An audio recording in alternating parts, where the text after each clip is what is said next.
We have joining us on the line Todd Ramasar, founder and CEO of Life Sports Agencies, Pascal Siakam's agent. Todd, obviously Pascal has just been moved. Can you take us through the process in which, Masai and Bobby, the Raptors front office, kept you guys informed of Pascal being in these discussions? Because clearly there's been a lot of discussions around Pascal Siakam. Yeah, so guys, great to join you guys, and obviously it's been a busy morning, at least, or afternoon here on the West Coast. But as far as the deal is concerned, I give Masai and Bobby credit for their communication throughout the process. That kind of led us to the point of today in terms of Pascal being moved to the Pacers. So I know, Todd, there is always, a lot of reporting, accurate or otherwise, about, hey, this team talked to this camp. There's this level of openness to future things and things like that. Putting that aside, your initial reaction to this being Indiana and Pascal's level of excitement to join that Pacers program? Well, I could speak for me. I know it's a bit bittersweet because the time with the Raptors, Pascal was drafted there. He's won a championship.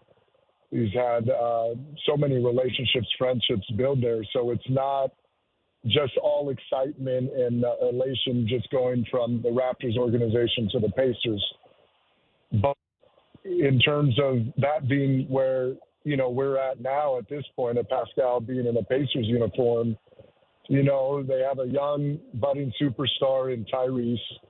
They have Miles Turner that's been there for some time, and they have a Hall of Fame coach in addition to some of their other young talent there. And it's a first-class organization in terms of front office to ownership. There is a lot of that organization. And really, when you look at their style of play and potentially what's been missing for a team that's having a tremendous amount of success in the Eastern Conference and the league as a whole, Pascal fits or complements their roster, I think, as best as any player that they could add to their roster right now. Yeah, no doubt. I mean, you have the floor spacing five who can also protect the rim, and Miles Turner. You have a really good distributor, a really nice style of play under Rick Carlisle. And you could definitely see Pascal thriving in Indiana. Of course, we'll see what happens once he joins the team. But, I certainly see, from my opinion, a long-term fit there. From the Toronto perspective with Pascal, there's been so much reporting around Pascal, wanting to continue the relationship here in Toronto, wanting to sign extensions and things of that nature. I would just like to ask you in this opportunity, were there extension talks that you guys were able to have with Bobby and Masai, and the timeline of those talks, maybe not necessarily the details unless you would like to share those as well, of Pascal potentially extending with Toronto in the last 2-3 years? Yeah, there was conversations that were had with the organization and front office, but obviously we're here now where, there's a parting of ways. So I would probably just, I think that speaks for itself. And I don't, that's the nature of this NBA, and I think there was a lot of changes, with the roster to the coaching staff. And I don't say that disparaging. It's just a lot of change. There's a lot of young pieces, and Darko was great. And I think Pascal was, being the veteran on that team and one of the last pieces with Boucher from the championship after OG's trade. It was just, I think, a turning of the next chapter on both sides. So in terms of, Pascal now in Indiana on that side, you spoke about the fit as well. Has there been any communication, or what's the process been like? Because obviously it's only been like about an hour since the deal has been made. What are your responsibilities now as the agent to help him cope with this? Because this is the first time he's gone through a trade in his career. Yeah, it's just, being proactive about some of the questions that, Pascal may have in terms of timing of, flights and, the Pacers are on the road, right? Pascal still has to take his physical for the trade to officially go through, and that needs to be approved on both sides. But it's really just being proactive. Obviously, this is not the first time I've gone through a trade with a client, so it's taking that experience and really sharing it with the client so that you can kind of ease their transition to something new. A lot of times trades happen in the off season, and it's a lot more seamless of a transition from one team to the next. But when you're in the middle of a season and the expectation is to join that team, learn a new offense, learn new personnel, learn a new city, find housing and a number of other things that are going to come up.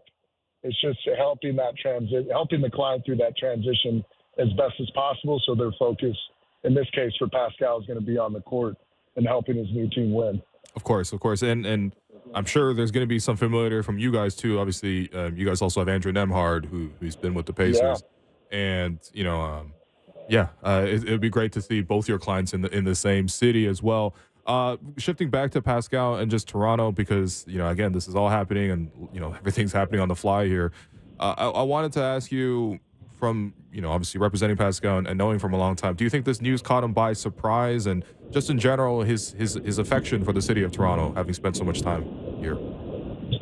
Yeah, it's always a surprise, right? And what I mean by that is, obviously, there's been a lot of news, a lot of speculation, a lot of conversation. So the trade itself is not a surprise, but always the timing and when it actually happens is a surprise because it's real. Mm-hmm. Once it happens, it becomes real, opposed to, just being in the news cycle. So, like I said, as I described it earlier, it is bittersweet, because it's departing an organization where there's so many great memories and there's a championship, and and it's not just departing an organization. You're departing a city, you're departing a country that you've grown to love.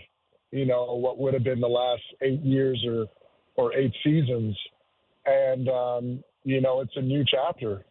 So that's again, I don't want to speak for Pascal, but kind of knowing him, knowing the conversations, and even I could tell you, even personally, going through that experience all those years, it's like I said, it's a bit bittersweet.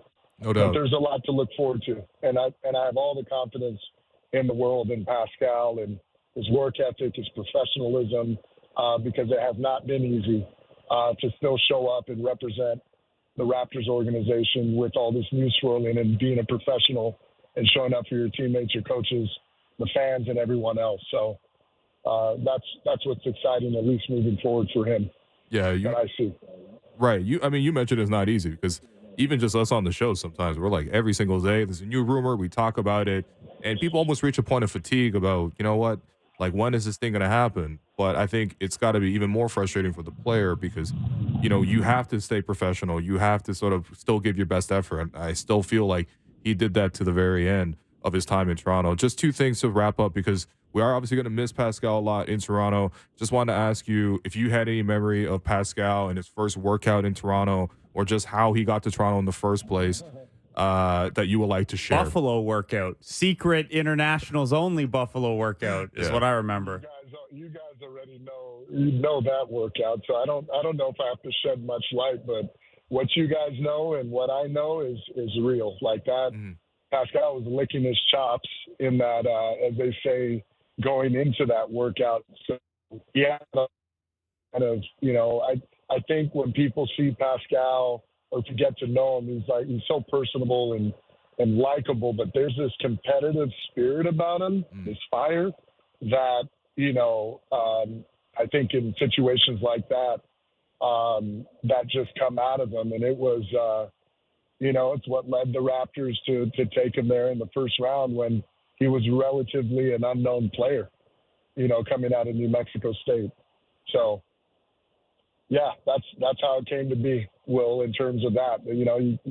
Players that go through workouts like that, and the feedback you get from the organization, especially with, Masai and Patrick Engelbright and some of the other Raptors front office being aware of Pascal from Basketball Without Borders, to see his growth and see him come in and do what he did in that workout, I think for them, it was an easy decision who they had to go with. Yeah. And then the rest is history after that. The rest is really history, but of course, we got to ask you about the most important part of that history: championship. Raptors in 2019. Pascal being the second leading scorer of that whole entire run. Do you have a memory of that championship run with Pascal that really made you feel, I don't know, that you look back fondly on? I know you've got tons of players, and you know you will continue to represent lots of players, and Pascal's going to continue to make great memories. But is there one that stands out to you about Pascal in that championship run that you would like to share? Guys, there's so many. I mean, there's so many.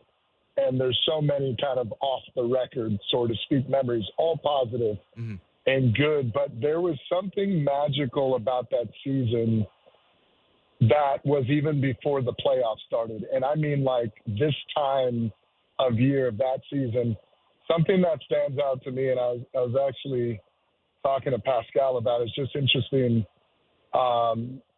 you know, what the future may bring when you're intentional about it and you have momentum behind you.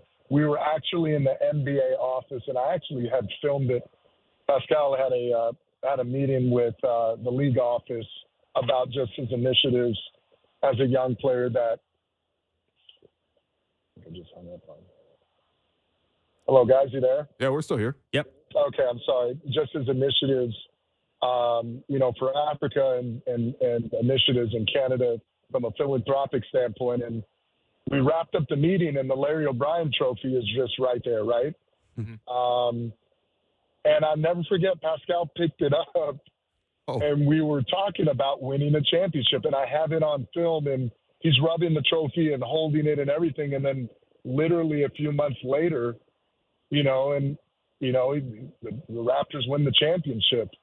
So that's something leading into the playoffs and leading into that. That was just magical about that season. But the one memory or one play, being there in the Bay was, I think it was Game 6, was Pascal's teardrop. You know, that floater over Draymond that literally sealed the series and the championship. I would say that was the best memory that I take away from that playoff run for Pascal. Yeah, that's got to be so incredibly rewarding too, because I don't know when you met Pascal, but it was probably as a teenager, probably as somebody who was really young, had no real life experience, no NBA basketball experience, and to see him grow in a short time to get to that point, and then eventually hit other highs like All-Star and All-NBA, you know, sign a max contract, most improved player. It's got to be the best part about doing this job. So, Todd, I appreciate you. I know you're going to be a really, really busy person today. A lot of people are going to call you. Pascal's going to call you. The Pacers are here on Valentine's Day. We'll Pascal will be back. Man. I assume we're going to see you for, you know, a little post-breakup Valentine's Day special here in Toronto. You know what, guys? It's not at least for me, it's not a breakup. Like I tell you, I'm going to miss visiting Canada as frequent as I have, but it gives me a good excuse to come back up there on Valentine's Day. So I hope to see you guys there. But I appreciate you guys for having me on, and I appreciate you guys being great to my guy throughout the years. Yeah, I was going to say, last thing, just tell him from us that the Raptors fan base recognize, appreciate, and thank Pascal for what he did for the franchise. Yeah, just that guy got me a Raptors 905 championship ring. So. Oh, yeah, we didn't even remember that, too. Go. There you go. Todd? Oh, I love it. Thanks, guys. Thank you. Have a good. Yep. Bye.